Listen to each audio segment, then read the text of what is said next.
ठळक घडामोडी पाहण्यासाठी सबस्क्राईब करा आपल्या UTV मराठी वृत्तवाहिनीला. बेल आयकॉन दाबा आणि पहा आमचे व्हिडिओ सर्वात आधी आपल्या मोबाईल स्क्रीनवर. जब मैंने 1986 में चोरियां और करप्शंस जो बंद करवाई थी, उसमें उसका हाथ तो था। वही कारण है कि उसका मर्डर हुआ और मेरे ऊपर भी 3 बार अटैक हुई थी बिकॉज ऑफ क्योंकि मैंने चोरियां रोकी थी।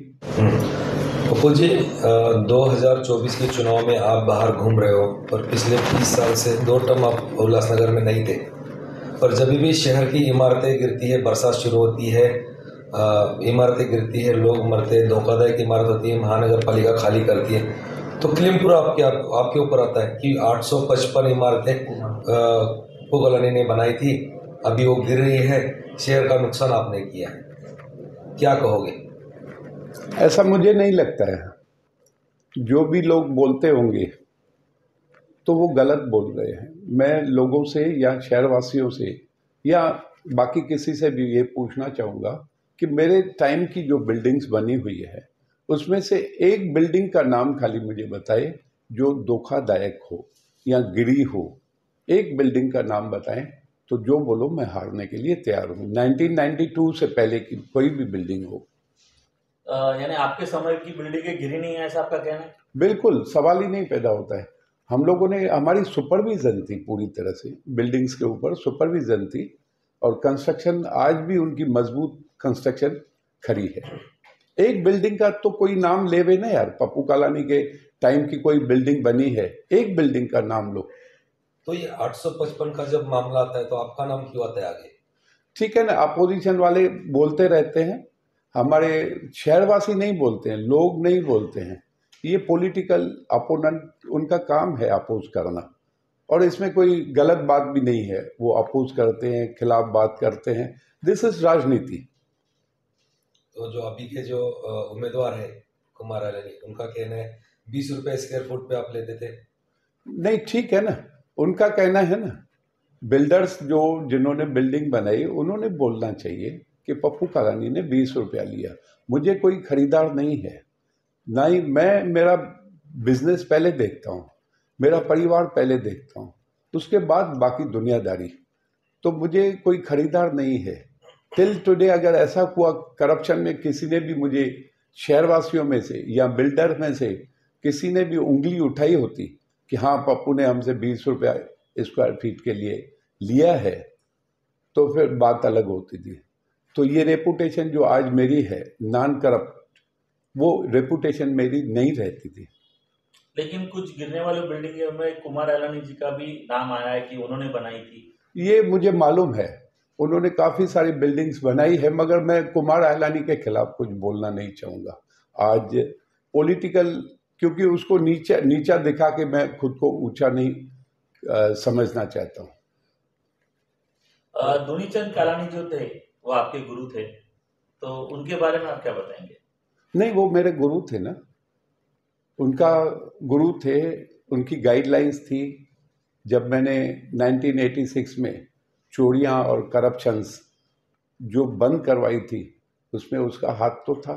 वही कारण है कि उसका मर्डर हुआ और मेरे ऊपर भी 3 बार अटैक हुई थी बिकॉज ऑफ क्योंकि मैंने चोरियां रोकी थी और साथ ही साथ में करप्शन रोकी थी। उससे मैंने शहर को बहुत सुंदर बनाने का सपना देखा था। पैसे आ गए थे, कल्याण अमरनाथ रोड बना, स्ट्रीट लाइट पोल्स लग गए, घर घर तक पानी पहुंचा, बेरोजगारी कम होने की, बेरोजगारी बहुत सारी कम हो गई थी। हमने बहुत लोगों को सपोर्ट किया, इंडस्ट्रीज वालों को।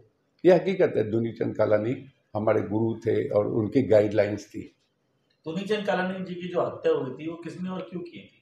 देखिए, मैंने आपको बताया, वो करप्शन के, जैसे कालानी परिवार, हम लोग करप्शन के खिलाफ है, दुनीचंद कालानी भी करप्शन के खिलाफ थे।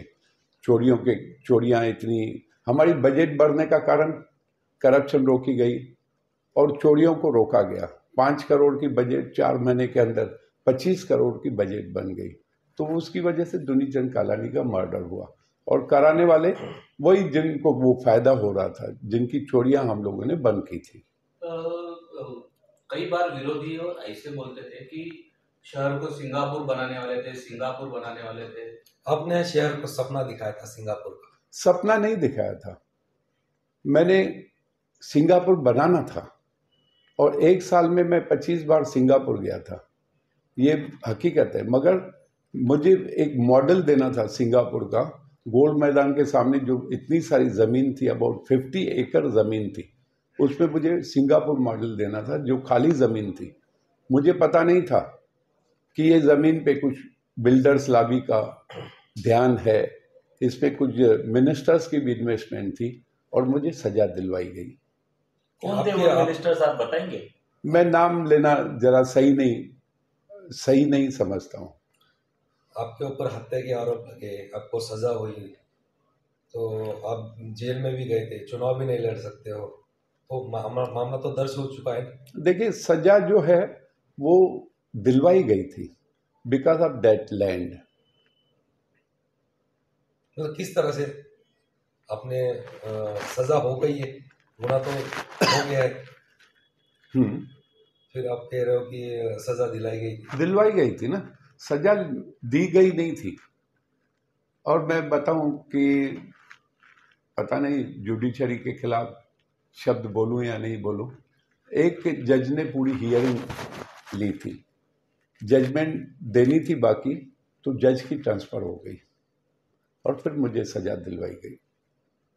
हियरिंग एक जज ने ली है टॉप टू बॉटम, और फिर जजमेंट के टाइम पे दूसरे जज की ट्रांसफ़र हो गई, उसकी ट्रांसफ़र हो गई और मुझे सजा दी गई। आपके भाषण में बोलते हैं कि मेरी बॉडी जेल से बाहर आने वाली थी, लेकिन मैं आपके सामने हूँ, ये कैसे? नहीं, हकीकत है ना, मुझे जो सजा दिलवाई गई थी, किसी को भी एक्सपेक्टेशन नहीं थी कि पप्पू कालानी बाहर आएगा। हाई कोर्ट ने सजा दी थी टिल डेथ, मेरी लाश खाली जेल से बाहर आने वाली है, मगर मेरा कर्म अपने आप काम कर रहा है। गोर गरीब लोगों की सेवाएं मैंने की थी, गोर गरीबों की दुआएं मुझे मिली। ज्योति कालानी दिन रात पूजा किया करती थी, उनकी पूजा ने और लोगों की दुआओं ने ये चमत्कार करके दिखाया। मैं लोगों के सामने आज भी मजबूती के साथ में खड़ा हूँ।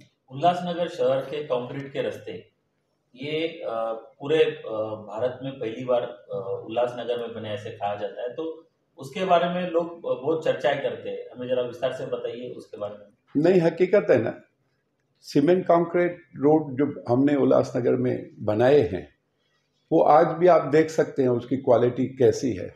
It was because of quality का कारण करप्शन नहीं थी वो टाइम पे। आज जो भी रोड बनते हैं उसमें इतनी करप्शन है, तो आप क्या एक्सपेक्ट करेंगे कि 1 करोड़ का रोड होगा और उसमें 70 लाख रुपए की करप्शन होगी, तो कैसी क्वालिटी लोगों को मिलेगी।